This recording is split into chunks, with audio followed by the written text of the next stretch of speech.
Hi good morning. ఈరోజైతే మేము morning tiffin vada sambar అయితే చేసుకున్నాం. దానికోసం అయితే నేను కుక్కర్లో 1/2 గ్లాస్ కందిపప్పు తీసుకున్నా. అలాగే కొంచెం కరివేపాకు, 2 పచ్చిమిర్చి, ఒక టమోటా అయితే తీసుకున్నా. ఒక పెద్ద సైజ్ టమోటా అయితే తీసుకొని 1 గ్లాస్ వాటర్ వేసి ఒక 5 విజిల్స్ వచ్చే వరకు అయితే ఉడికించుకున్నాను. ఆలోపు వడపిండి అయితే రెడీ చేసుకున్నా. మినపప్పునైతే మిక్సీ పట్టి అందులో ఆనియను, వంట సోడా, సాల్ట్ అయితే వేసాను.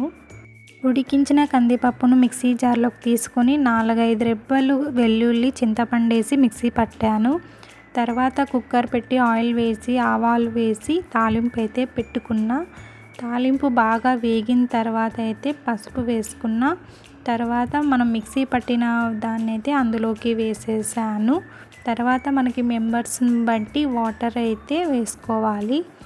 అందులోకి కొంచెం సాల్ట్, కారం కూడా వేసుకోవాలి. తర్వాత ఎంటీఆర్ సాంబార్ పౌడర్ అయితే వేసుకున్నాను. సాంబార్ని అయితే బాగా ఉడికించాలి.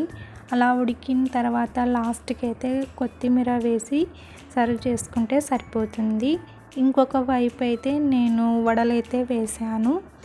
వడలు బాగా ఎర్రగా అయ్యే వరకు బాగా వేయించుకోవాలి. మా ఇంట్లో అయితే ఇది వడ సాంబార్ అయితే మాకు ఇష్టమైన డిష్ అండి. చూసారా ఎంత బాగా వచ్చిందో. టేస్ట్ మాత్రం సూపర్గా ఉంటుందండి, చాలా బాగుంటుంది.